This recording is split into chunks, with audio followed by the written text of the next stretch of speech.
আজকে আপনাদের মাঝে কিছু ইমোশনাল গল্প করব, তবে ইমোশনাল হতে পারবো না বস। গল্পটা আসলে সত্য, কারো জীবনে ঘটে যাওয়া গল্প। তবে এইসব কাহিনী ঘটে যাবে যারা নতুন সৌদি আরবে, যারা যে প্রবাসীরা নতুন সৌদি আরবে আসবেন, তাদের তাদের জীবনে এই ঘটনাটা 100% সত্যি হিসাবে ঘটে যাবে। তো অবশ্যই আপনারা মনোযোগ দিয়ে ঘটনাটা শুনবেন। নানান প্রতিকূলতা পেরিয়ে অবশেষে আপনি ভিসা লাগিয়ে বিদেশ আসতেছেন। আপনার মনের মধ্যে তো সবসময় আনন্দের বাজনা বাজবে। আপনি সৌদি আরবে আসবেন, এসে পয়সা ইনকাম করবেন এবং আপনার পরিবার সুখে থাকবে। এরকম নানান আনন্দ নিয়ে, স্বপ্ন নিয়ে আপনি প্রবাসে পাড়ি দিবেন এবং সবার কাছ থেকে বিদায় নেওয়া শুরু করবেন। এবং বিদায় নিয়ে অবশেষে আপনি আসতেছেন, হঠাৎ পিছন থেকে আপনার বাচ্চা কান্না শুরু করছে, হয়তো 3-4 বছরের বাচ্চা কান্না শুরু করছে। এই কান্নার দৃশ্য আপনি কোনো সময় ভুলতে পারবেন না।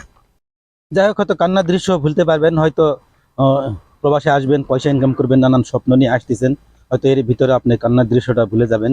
যে যাই হোক, কিছু হয়তো পেতে হলে কিছু ছাড় দিতে হয়, এই চিন্তা ভাবনা করে আপনি সবার কাছ থেকে বিদায় সাদায় নিয়ে আপনি যখন প্রবাসে পাড়ি দিবেন, এবার আপনি বাংলাদেশ এয়ারপোর্টে উঠতেছেন, চলে আসতেছেন সৌদি আরবে। বাংলাদেশ এয়ারপোর্ট থেকে যখন বিমানে চড়ে সৌদি আরবে, ধরেন রিয়াদ এয়ারপোর্টে আপনি নামলেন, বিমান থেকে নামার পরে সঙ্গে সঙ্গে আপনার নাকের ভিতরে যে গরম আগুনের শিশার মধ্যে একটা অক্সিজেন আপনার নাকের মধ্যে ঢুকবে এবং গরম আগুন মনে হয় আপনার নাক থেকে বের হচ্ছে, এরকম একটা দৃশ্য হবে। তখন শুরু হবে আপনার কষ্টের দিন। তারপর থেকে শুরু হলো আপনার কষ্টের পর্ব। এরপর আপনাকে যে রিসিভ করবে, রিসিভ করে নেওয়ার পরে আপনার কোম্পানিতে নিয়ে গেল। এবার কোম্পানি ভিলায় চলে গেলেন, কোম্পানি ভিলায় গিয়ে আপনি উঠলেন।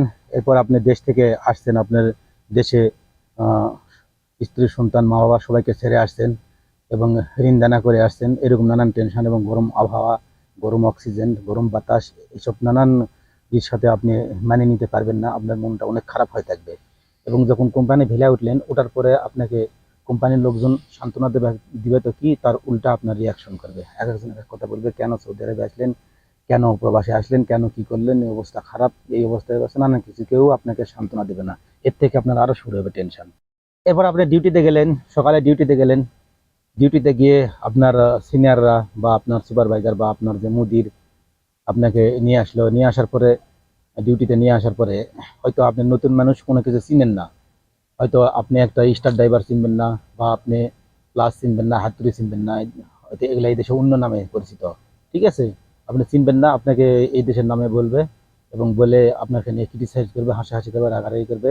কেউ চেষ্টাই করবে না, কেউ চিন্তাই করবে না যে লোকটা নতুন, তাকে শিখাই দিতে হবে সব কিছু, ঠিক আছে? বিদেশে আসছেন কেন, কাজ করতে পারেন না, কাজ যায় না, বিদেশে আসছেন কেন, নানান কথা বলবে মানুষ। আপনার স্পন্সর যে আপনাকে ভিসাতে নিয়ে আসছে, সে তার চেহারা, তার চরিত্র সাথে সাথে পাল্টে যাবে, ঠিক আছে?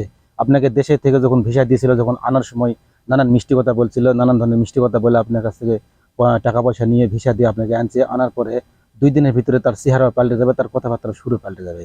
তখন শুরু হবে আপনার জীবনের কষ্ট। আপনি মনে করবেন যে কোথায় আমি আসছি, আমি মনে হয় মরে গেছি, পরজগতে আছি, এই অবস্থা হবে। আর জীবনে দেশে ফিরতে পারবো কি পারবো না, তখন এইরকম হবে। তখন কথা মনে পড়বে দেশের, অনেকেই সিনিয়র লোকেরা বলছিল যে বিদেশে যায় না, দালালের কথা সত্য না মিথ্যা, দালাল অনেক কথাই বলে, এসব কথা সত্য হয় না। তখন যা কথা আপনার সত্য বাস্তবতা মুখোমুখি হবেন, তখন বিশ্বাস করবেন যে আসলেই আগের লোকজন যারা বলছিল তারা ঠিক বলছিল। তখন থেকে শুরু হবে কষ্ট। আপনাকে ইকামা দিবে না, আপনাকে কোনো কিছু দিবে না, কাজ কাম ভালো মতো দিবে না, ভালো মতো ব্যবহার করবে না, সবকিছুতে আপনাকে প্যারা দিবে। তারপর আপনি কিচ্ছু করতে পারবেন না। আপনি বলবেন যে দেশে গিয়ে এই করব সেই করব, আসলে কিচ্ছুই করতে পারবেন না, ঠিক আছে? দালালেরা অনেক শক্তিশালী হয় এবং দালালেরা অনেক বুদ্ধিমান হয়, তার কারণ আপনার মতো 10 জনের টাকা নিয়ে উনি শক্তিশালী হয়েছে। আপনার মতো 10 জনকে খাইয়ে উনি হয়েছে রাঘব গোয়াল, ঠিক আছে? এরপর আপনি ওনাকে কিছু করতে পারবেন না। আপনি হবেন পুঁটি মাছ, ও হবে বোয়াল মাছ, ঠিক আছে? তো এর থেকে শুরু হলো আপনার কষ্ট। আপনি নতুন আসছেন, আপনি যা করবেন সবই আপনার ভুল। আপনি রান্না করলেও দোষ, আপনি কাজ করতেও দোষ, আপনি হাঁটবেন দোষ, সব দোষ। সবচেয়ে বড় কষ্ট লাগবে আপনার যে প্রতিবেশী এলাকার লোকজন, যারা বাঙালি লোকজন আছে, আপনার সঙ্গে থাকবে, রুমে থাকবে বা আপনার সঙ্গে কাম করবে, তারা আপনাকে সহযোগিতা করবে না।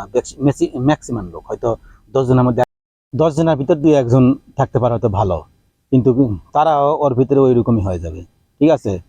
তো এই সবকিছু আপনাকে সহ্য করার ক্ষমতা রাখতে হবে এবং ধৈর্য ধারণ করতে হবে। এতে যদি আপনার রাগারাগি করেন তাহলে আপনার খাটবে না। এবং আরেকটা জিনিস, হয়তো আপনি দেশ থেকে অনেক অভিজ্ঞতা আছে, হয়তো কোনো কাজের অভিজ্ঞতা আছে, যেই কাজই জানেন না কেন, হয়তো আপনাকে নিয়ে আসে যে কাজ দিচ্ছে, দয়া করে সেই কাজই করবেন।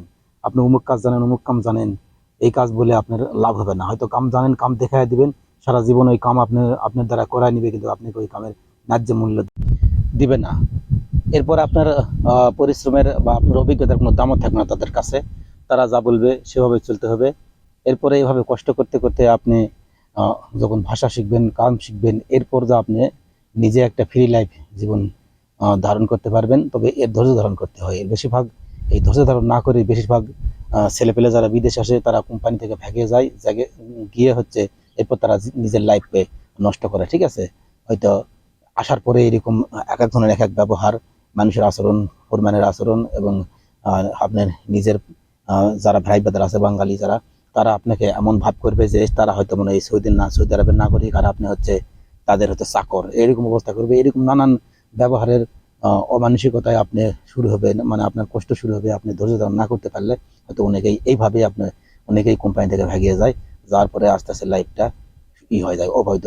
আপনি ভাগিয়ে যায় হয়তো ভালো জায়গায় ভালো কাজ করতে পারবেন, ঠিক আছে, হয়তো ভালো কোনো পরিচিত বন্ধু বান্ধব নিয়ে হয়তো বন্ধু বান্ধবের কাছে গিয়েছেন, কষ্ট থাকতে পারতেছেন না, ম্যাক্সিমাম তো এরকম হয়, থাকতে পারতেছেন না, তখন আরেক জায়গায় গেলেন, যার পরে কাম করলেন, ভালো থাকলেন, সুখে থাকলেন, কেউ এরকম খারাপ ব্যবহার করলো না, কিন্তু ফিউচারটা নষ্ট হলে কেমনি আপনি অবৈধ হয়ে গেলেন, আপনি এই কামা থাকলো না, আপনি হুরুক মারা দিলে বেশ কিছুদিন আপনি থাকার পর পুলিশের হাতে ধরা খেয়ে আপনার দেশে যেতে হবে।